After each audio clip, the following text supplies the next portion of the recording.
มาเลยครับมาเริ่มกันเลยครับอุ้ยมีตัวออกไป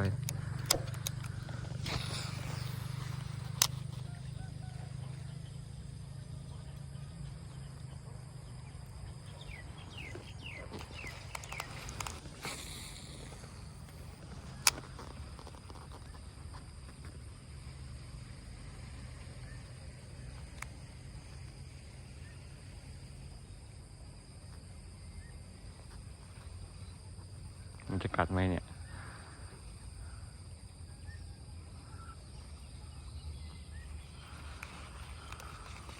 ไม้นี้เขาเนี่ยเอานอนไม่ได้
เหมือนจะมีตัวนะตรงนี้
โอ้ตรงนั้นมีตัวกัดไหมเนี่ยนี่ยังไงกัดแล้วอุ้ยกัดไม่โดน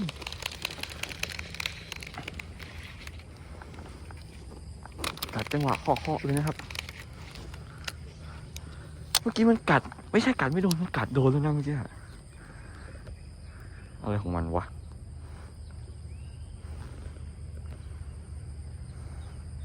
มันกัดโดนแล้วนะเมื่อกี้คายโคตรไวอ่ะ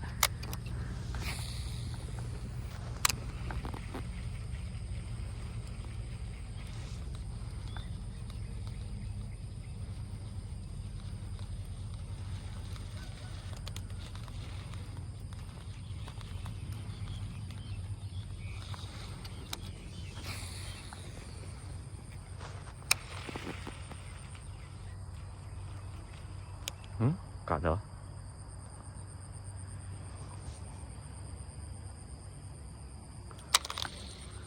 นึกว่ากัด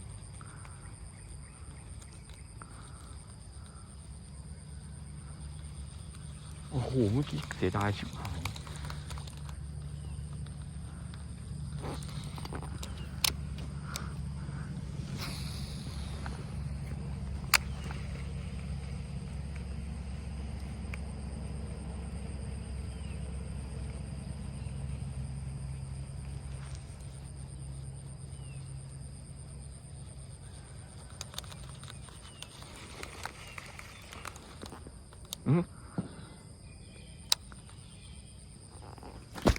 อู้อยู่เลยโอ้อยู่เลยตัวนี้กัดแบบอะไรก็ไม่รู้ของมันกัดแบบงงๆแล้วก็วัดขึ้นมาได้แบบงงๆเลยแต่ตัวมันเล็กนะเดี๋ยวปล่อยกัน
กัดอีกแล้ว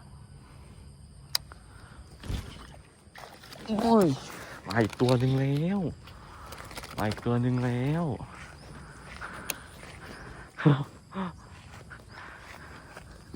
2 ตัวแล้ว2 แต้มแล้วครับเดี๋ยวผมจะเก็บนะครับเก็บให้หมดเลยขาดอีกแล้วโอ้ไฟแช็กก็ไม่ได้เอามาอีก